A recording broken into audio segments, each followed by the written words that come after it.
Itu banyak tuh di perusahaan tuh, ya nggak cuma perusahaan sih, ya di negara juga banyak tuh. Ya, ngomongnya banyak hasilnya nggak ada gitu. Ya kalau menurut gua sih ya, menurut saya ya anggap aja lah kayak angin, angin yang berlalu lah gitu ya, nggak usah dipikirin. Karena pada akhirnya ya yang dilihat oleh perusahaan, yang dilihat oleh karyawan, yang dilihat oleh market, customer dan lain kan hasil, ya. Jadi kalau hasilnya makin hari makin bagus, makin perfect, makin itu ya udahlah yang gini anggap angin aja, angin berlalu aja lewat ya. If I'm not wrong, di Indonesia kan ada idiom itu juga kan, anggap angin berlalu saja gitu ya. So kita fokus aja ke karyawan atau manajer, leader-leader lainnya yang bisa bekerja ya secara pintar, bekerja dengan keras dan juga kompak gitu. Ya itu penting tuh tiga itu ya, work hard, work smart and solid. Nah, kalau kita punya tim kayak gitu, hasil itu output pasti dapat kita ya. Tapi kalau omong kalau ngomong doang ya nggak jadi apa-apa lah gitu. Ya udahlah ya, doakan yang terbaik aja, kita berangkat lah pokoknya. Nanti yang pertama kita tanya sama diri kita dulu nih sebagai pemimpin, CEO, pengusaha, owner ya, apakah kita sudah melakukan pekerjaan kita yang saya sebut 9 tugas seorang pemimpin ya, dari merekrut, onboarding dengan baik, ongoing training, sampai kita mengarahkan tim kita ke titik yang tepat, karyawan kita ke titik yang tepat, sampai akhirnya yang ke-9 adalah kita memberikan trust, kepercayaan pada karyawan kita untuk berkarya sekalipun tanpa kita ya. Nah, saya menemukan banyak nih ya, sekali lagi bukan cuma di perusahaan, di negara juga banyak nih ya, partai gitu kan banyak. Kadang-kadang juga dipegangin buntutnya.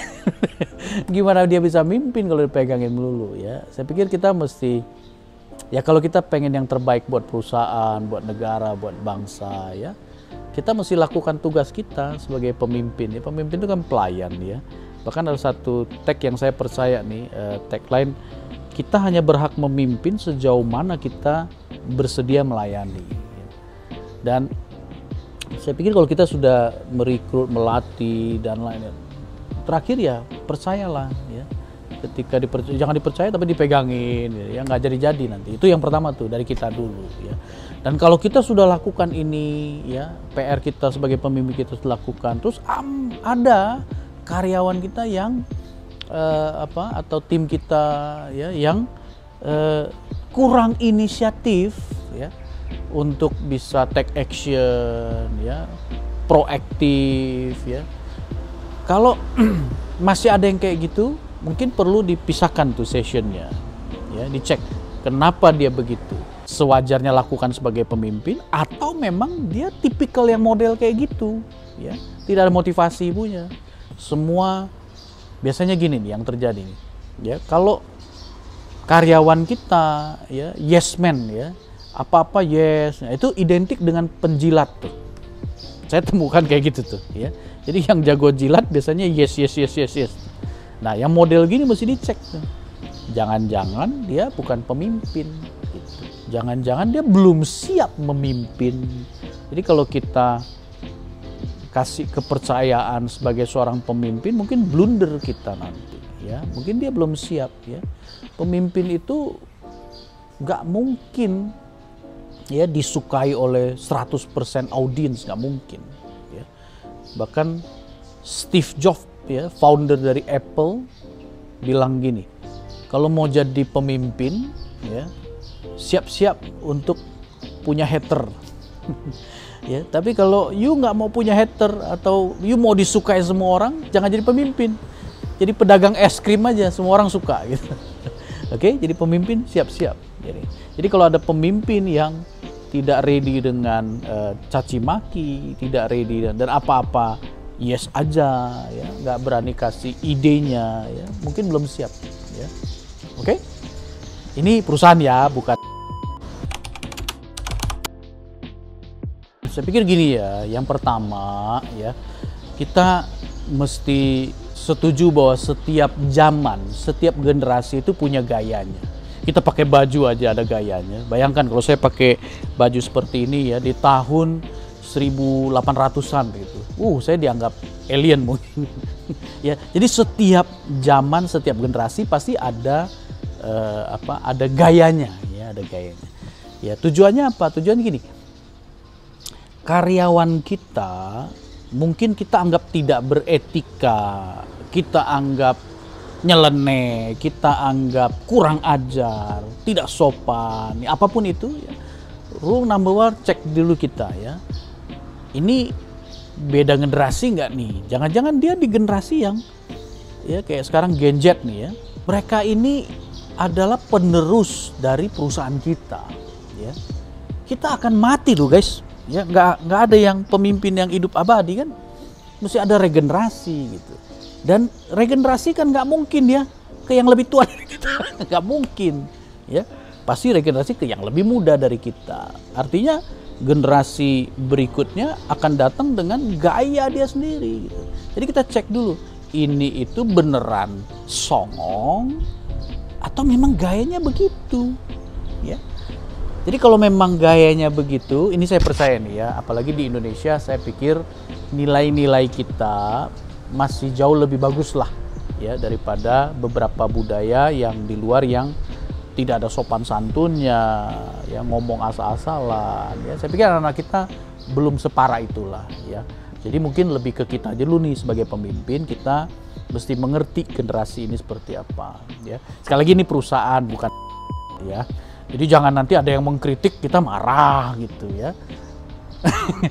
Makin marah dia makin gak mau denger ya. Dan kita makin marah lagi dia makin jauh. Lah terus mau regenerasi ke siapa? Nggak mungkin kan. Jadi tetap kita harus merangkul anak-anak muda kita, mengerti tentang generasi mereka ya. Karyawan-karyawan kita yang muda-muda ini mengerti ya. Dan itu dari kita. Nah, dari adik-adikku generasi milenial, Gen X atau mungkin Alpha yang masuk ke dunia kerja ya, teman-teman juga mesti belajar juga ya, mengerti generasi saya misalkan ya, awal-awal milenial ya, atau baby boomer ya, atau bahkan generasi yang lebih tua lagi, lebih senior lagi ya, mesti saling jangan jangan jadul gitu. Pasti kuno. Pasti bapak-bapak, ibu-ibu kita ini, om-om, tante-tante kita ini hidupnya lebih lama dari kita ya. Mungkin kita lebih pintar, tapi mereka lebih pengalaman ya. Jadi pengalaman dia itu kita mesti buka diri untuk dengar. Sekalipun belum tentu juga semuanya kita bisa terapkan, tapi paling nggak kita buka diri untuk ambil ilmu-ilmu tersebut, nasihat-nasihat tersebut ya. Saya pikir kalau generasi milenial atau Gen Z-nya open seperti itu ya, sebenarnya buat generasi yang udah lebih senior dengan anak-anak ini open saja ya, humble saja, itu udah luluh lah saya pikir ya. Generasi-generasi senior-senior yang 50-60 tahun ke atas ini pasti akan lebih wise, makin wise ya. Lalu yang senior-senior ini pasti akan keluar tuh wisdom untuk anak-anak kita. Nah, kalau dua ini bekerja sama ya, saya yakin ya, sangat yakin ya, bahwa perusahaan pasti akan growing sekalipun tantangan banyak ya, pasti akan tumbuh ya. Sama juga ya, kayak kita belajar dari negara kan gitu juga ya, combination dari dua generasi ini itu akan bawa sebuah negara menjadi lebih siap untuk challenging di depan. I think itu kali ya. Pertanyaan yang banyak banget ditanyakan ke saya, mungkin karena job seeker company yang umurnya belum genap 2 tahun sudah melayani 2,6 hampir 2,7 juta angkatan kerja di Indonesia, dan 76% adalah blue collar yang jadi masalah tuh ya. Dan dalam perjalanan itu sudah 12% ya dapat kerja lewat job seeker company, padahal brandnya belum terlalu ini, dan ini kita baru membangun startup 2 tahun baru umurnya ya. Dan banyak sekali politician bertanya, bukan cuma bertanya ya, narik-narik, ayo Pak ikut aja Pak, bilang gini. Nomor satu, saya percaya semua orang punya keahlian masing-masing, punya bidang masing-masing. Nah, saya kebetulan dipercaya untuk punya keahlian di bidang teknologi, khususnya human resources technology, yang juga sudah saya habiskan sejak tahun 99 tuh. Berarti sudah 25 tahun lah di bidang ini, dan sudah bantu ratusan juta orang di Asia Pasifik untuk bisa kembali bekerja. Ya, kembali ke pertanyaan tadi tuh, gue sebenarnya mencoba untuk muter-muter sih, gue males jawabnya. Tapi ya oke lah ya, kalau tanya gue, ya yang pertama pasti yang bisa kerja lah, ya, karena ngemeng-ngemeng doang nggak akan jadi apa-apa gitu ya. Mesti bisa ngemeng, bisa kerja juga ya. Jadi ya bisa kerja, itu penting tuh ya. Yang kedua tentunya yang pemimpin, presiden yang berani ya. Sekali lagi tadi kan, kalau mau jadi pemimpin mesti siap-siap untuk tidak disukai sebagian orang ya. Selama mayoritas itu suka ya, sekalipun ada yang minoritas 40% kah atau 49% bahkan itu tidak suka ya, gak apa-apa, take risk aja, itu tugas pemimpin ya. Kalau mau disukai 100% ya gak mungkin ya, itu Tuhan 100% ya. Manusia pasti kita ada salahnya ya, ada orang tidak suka sama kita ya. Atau kata Steve Jobs itu, kalau mau disukai semua orang ya jadi penjual es krim aja, jangan jadi pemimpin gitu. Oke? Jadi yang nomor 2 ya mesti berani pemimpin ya, jangan gampang disetir ya. Udah tahu matahari terbit dari timur ya, tenggelam di barat, tapi ada senior yang endorse kita ya, atau yang bantu kita bilang enggak, matahari terbitnya dari barat, terus kita endorse lagi dari barat. We will look stupid as a leader. Jadi sebagai seorang pemimpin mesti punya pendirian ya. Sekalipun ya, setahu saya di Indonesia kan presiden diajukan oleh partai ya, yang diwakili oleh ketua partai tentunya ya. Sekalipun ketua partai tidak setuju dengan keputusan kita, selama keputusan pemimpin itu yang terbaik buat bangsa Indonesia, mesti berani ambil dong ya. Saya pikir itu yang terjadi belakangan ini ya, 10 tahun ini ya, Indonesia maju begitu pesat ya, karena ada pemimpin yang berani untuk ambil keputusan sekalipun tidak populer di beberapa partai-partai pendukungnya gitu. Sekali lagi guys, saya bukan politician ya, tapi common sense saja. Saya pakai common sense sebagai orang yang sudah bantu seingat saya ya, proyek kayak sebelumnya itu 17 juta orang-orang Indonesia dapat kerja tuh lewat apa yang kami lakukan.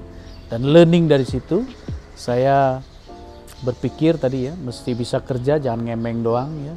Terus mesti berani untuk membuat keputusan sekalipun ada yang tidak setuju. Kalau itu terbaik buat Indonesia, ya percayalah pasti akan jauh lebih baik. Yang nggak setuju pasti juga lama-lama bisa lihat hasilnya. Ya.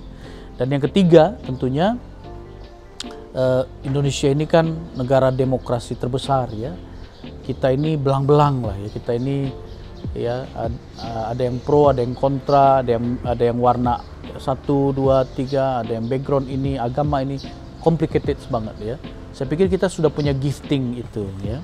Jadi yang ketiga tentu pemimpin yang humble ya, beretika ya, sekalipun muda ya, terbuka dong untuk masukan dari orang-orang yang lebih senior ya. Sekali lagi, sekalipun kita muda, kita lebih pintar, kita lebih jago main gadget ya, kita jago main sosmed, jangan lupa ya, orang-orang tua kita itu lebih lama hidup dari kita. Ada banyak hal yang kita nggak tahu ya, makanya jangan so tahu ya. Jadi mesti tetap humble, belajar, karena ilmu itu kayak air kan, dari atas cari dia tempat yang rendah ya. Jadi kalau kita rendah hati ya, bukan rendah diri ya, rendah hati, ilmu akan datang ya.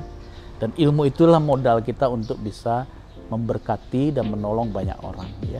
Jadi jangan ngemeng-ngemeng aja pemimpinnya, bisa kerja, berani membuat keputusan, jangan disetir-setir ya. Dan juga humble ya, beretika ya. Bisa lihat anak-anak muda sekarang di Indonesia, inilah gayanya aja sih ya, yang songong, tapi hatinya enggak lah, percaya deh sama saya. Hatinya enggak begitu.